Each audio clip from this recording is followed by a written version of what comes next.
Welcome back to my YouTube channel. ನಾನಿವಾಗ share ಮಾಡ್ತಿರೋ recipe ಬಂದು ಬೋಟಿ ಗೊಜ್ಜು. ಇದು ಚಿಕನಲ್ಲಿ ಬೋಟಿ ಗೊಜ್ಜು ಮಾಡ್ತಿರೋದು. ಬನ್ನಿ ಹೇಗೆ ಮಾಡೋದು ಅಂತ ನೋಡೋಣ. ಫಸ್ಟು ಸ್ಟವ್ ಹಚ್ಚಿ ಸ್ಟವ್ ಮೇಲೆ ಬಾಣಲಿ ಇಟ್ಟು ಬಾಣಲಿ ಬಿಸಿ ಆದಮೇಲೆ ನಾನು 3-4 ಟೀ ಸ್ಪೂನ್ ಆಯಿಲ್ನ ಹಾಕ್ಕೊತಿದ್ದೀನಿ. ಎಣ್ಣೆ ಬಿಸಿ ಆದಮೇಲೆ ನಾನಿಲ್ಲಿ ಕರ್ಬೇವಿನ ಸೊಪ್ಪನ್ನ ಆ್ಯಡ್ ಮಾಡ್ಕೊತಿದ್ದೀನಿ. ಕರ್ಬೇವಿನ ಸೊಪ್ಪು ಎಣ್ಣೆಯಲ್ಲಿ ಕ್ರಿಸ್ಪಿಯಾಗಿ ಬಂದರೆ ಟೇಸ್ಟ್ ಜಾಸ್ತಿ, ಅದಕ್ಕೆ ಆ್ಯಡ್ ಮಾಡ್ಕೊತಿದ್ದೀನಿ. ಇವಾಗ ಇಲ್ಲಿ 2 ಮೀಡಿಯಮ್ ಗಾತ್ರದ ಈರುಳ್ಳಿ, 4 ಹಸಿಮೆಣ್ಸಿನ್ಕಾಯಿನ ಸೇರಿಸ್ಕೊತಿದ್ದೀನಿ. ಖಾರ ಇದ್ದಷ್ಟು ಟೇಸ್ಟ್ ಚೆನ್ನಾಗಿರುತ್ತೆ, ಆ ರೀಸನ್ನಿಗೆ ಹಸಿಮೆಣ್ಸಿನ್ಕಾಯಿ ಸ್ವಲ್ಪ ಜಾಸ್ತಿನೇ ಹಾಕ್ಕೊಂಡಿದ್ದೀನಿ. ಈಗ ಈರುಳ್ಳಿಗೆ ಸ್ವಲ್ಪ ಉಪ್ಪು ಹಾಕ್ಕೊಂಡು ಫ್ರೈ ಮಾಡ್ಕೊಳ್ಳಿ, ಏನಕ್ಕೆ ಈರುಳ್ಳಿ ಬೇಗ ಕುಕ್ ಆಗುತ್ತೆ, ಆ ರೀಸನ್ನಿಗೆ. ಈರುಳ್ಳಿ ಸ್ವಲ್ಪ ಕ್ರಿಸ್ಪಿಯಾಗೇ ಇದಕ್ಕೆ ಫ್ರೈ ಆಗಬೇಕು. ಇವಾಗ ನೋಡಿ 1 ಟೀ ಸ್ಪೂನ್ ಅಷ್ಟು ಶುಂಠಿ ಬೆಳ್ಳುಳ್ಳಿ ಪೇಸ್ಟನ್ನ ನಾನು ಆ್ಯಡ್ ಮಾಡ್ಕೊತಿದ್ದೀನಿ. ಇದು ಮನೆಯಲ್ಲೇ ಮಾಡಿರೋ ಹೋಮ್ ಮೇಡ್ ಶುಂಠಿ ಬೆಳ್ಳುಳ್ಳಿ ಪೇಸ್ಟ್ ತುಂಬಾ ಜಾಸ್ತಿ ಟೇಸ್ಟಿಯಾಗಿರುತ್ತೆ. ನೀವು ಹೊರಗಡೆಯಿಂದ ತಂದು ಕೂಡ ಹಾಕೊಬೋದು. ಇದೆಲ್ಲ ಚೆನ್ನಾಗಿ ಫ್ರೈ ಮಾಡ್ಕೊಬೇಕಾಗುತ್ತೆ.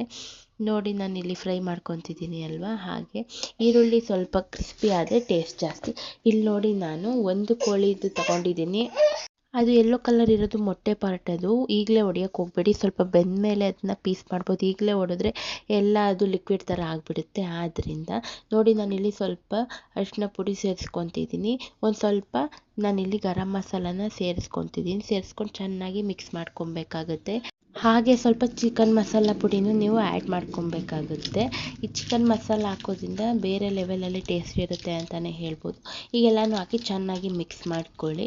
ನಾವಿಲ್ಲಿ ಚಿಕನ್ನ ನೀರು ಹಾಕಿ ಕೂಡ ಬೇಯಿಸೋದ್ರಿಂದ ಎಣ್ಣೆ ತುಂಬ ಹಾಕ್ಲಿಕ್ಕೆ ಹೋಗಬೇಡಿ, ಇಲ್ಲ ಎಣ್ಣೆನೇ ಆಗಿಬಿಡುತ್ತೆ. ಆದ್ದರಿಂದ ನೋಡಿ ಆಲ್ಮೋಸ್ಟ್ ಅದು ಮೊಟ್ಟೆ ಕುಕ್ಕಾಗಿದೆ, ಆದರೂ ಈಗಲೇ ಹೊಡಿಯೋಕ್ಕೆ ಹೋಗಬೇಡಿ. ಫೈನಲ್ಲಿಗೆ ನೀವು ಅದನ್ನು ಪೀಸ್ ಮಾಡಿದ್ರೆ ಆಯಿತು, ಅಥವಾ ನಿಮ್ಗೆ ಆ ಥರನೇ ಉಂಡೆ ಇದ್ರೂ ನೀವು ಹಾಕ್ಕೊಬೋದು. ಇವಾಗ ನೋಡಿ ನಾನು ಸ್ವಲ್ಪ ನೀರನ್ನ ಆ್ಯಡ್ ಮಾಡ್ಕೊತಿದ್ದೀನಿ. ಅದು ಎಷ್ಟು ಹಿಡಿಯುತ್ತೋ ಅಷ್ಟು ನೀರನ್ನು ಸೇರಿಸ್ಕೊಂಡು ನೀವು ಕುಕ್ ಮಾಡ್ಕೊಬೇಕಾಗುತ್ತೆ. ಈಗ ನೋಡಿ ಫೈನಲಿಗೆ ಉಪ್ಪು ಖಾರ ಎಲ್ಲ ಟೇಸ್ಟ್ ನೋಡಿಕೊಂಡು ನೀವು ಮತ್ತೆ ಏನಾದ್ರು ಕಮ್ಮಿ ಇತ್ತಂತ ಅಂದರೆ ನೀವು ಮತ್ತೆ ಉಪ್ಪನ್ನ ಸೇರಿಸ್ಕೊಬೇಕಾಗುತ್ತೆ. ನನಗಿಲ್ಲಿ ಸ್ವಲ್ಪ ಉಪ್ಪು ಕಮ್ಮಿ ಇತ್ತು ಅನ್ನಿಸ್ತು, ಅದಕ್ಕೆ ಉಪ್ಪನ್ನ ಆ್ಯಡ್ ಮಾಡ್ಕೊಂಡಿದ್ದೀನಿ. ಉಪ್ಪು ಖಾರ ಎಲ್ಲ ಕರೆಕ್ಟಾಗಿದೆಯಾ ನೋಡಿ. ಇನ್ನೊಂದು ಸ್ವಲ್ಪ ನೀರನ್ನ ನಿಮಗೆ ಬೇಕಂತ ಅಂದರೆ, ಬೆಂದಿಲ್ಲ ಅಂತಂದರೆ ಸೇರಿಸ್ಕೊಳ್ಳಿ. ನೋಡಿ ನನಗೆ ಒಂದು ಕೋಳಿ ಮೊಟ್ಟೆ ತೊಗೊಂಡಿರೋದ್ರಿಂದ ನಾನು ಅದು ಉಂಡೆ ಕೋಳಿ, ಆದ್ದರಿಂದ ಇಷ್ಟೇ ಸಾಕು ನೀರು ನೋಡಿ ಹಾಕ್ಕೊಂಡಿದ್ದೀನಿ. ನಂದು ಉಪ್ಪು ಖಾರ ಎಲ್ಲ ಚೆನ್ನಾಗಿ ಇದೆ, ಆದ್ದರಿಂದ ನಾನೇನು ಮಾಡ್ತಾಯಿಲ್ಲ, ಮತ್ತೆ ಹಾಕ್ತಾಯಿಲ್ಲ. ನೋಡಿ ಇದಂತೂ ಇವಾಗ ಬೆಂದಿದೆ ಮೊಟ್ಟೆ ಆಗಲೇ, ಆದ್ದರಿಂದ ನಾನು ಇದನ್ನು ಭಾಗ ಮಾಡ್ತಿದ್ದೀನಿ, ಪೀಸ್ ಮಾಡ್ತಿದ್ದೀನಿ. ಇಲ್ಲ ನಿಮಗೆ ಉಂಡೆನೇ ಬೇಕು ಅಂತ ಅನಿಸಿದ್ರೆ ನೀವು ಉಂಡೆ ಕೂಡ ತಿನ್ಬೋದು.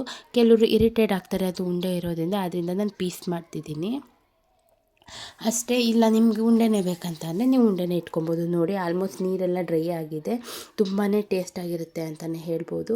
ಅದೇ ಕೋಳಿಯಲ್ಲಿ ಒಂದು ಮೊಟ್ಟೆ ಅದು ಆಗಲೇ ಆಗಿರೋದ್ರಿಂದ ಅದು ಕೂಡ ಬಂದಿತ್ತು, ಮತ್ತು ನಾನು ಅದನ್ನು ಸೇರಿಸ್ಕೊಂಡು ಎಲ್ಲ ಚೆನ್ನಾಗಿ ಮಿಕ್ಸ್ ಮಾಡ್ಕೊಂಬಿಡಿ. ಎಲ್ಲ ಅದು ಫುಲ್ ಅದು ಬೇಗನೆ ಬೆಂದ್ಬಿಡುತ್ತೆ ಮೊಟ್ಟೆ ಫ್ರೈ, ಏನು ಲೇಟ್ ಆಗೋಲ್ಲ.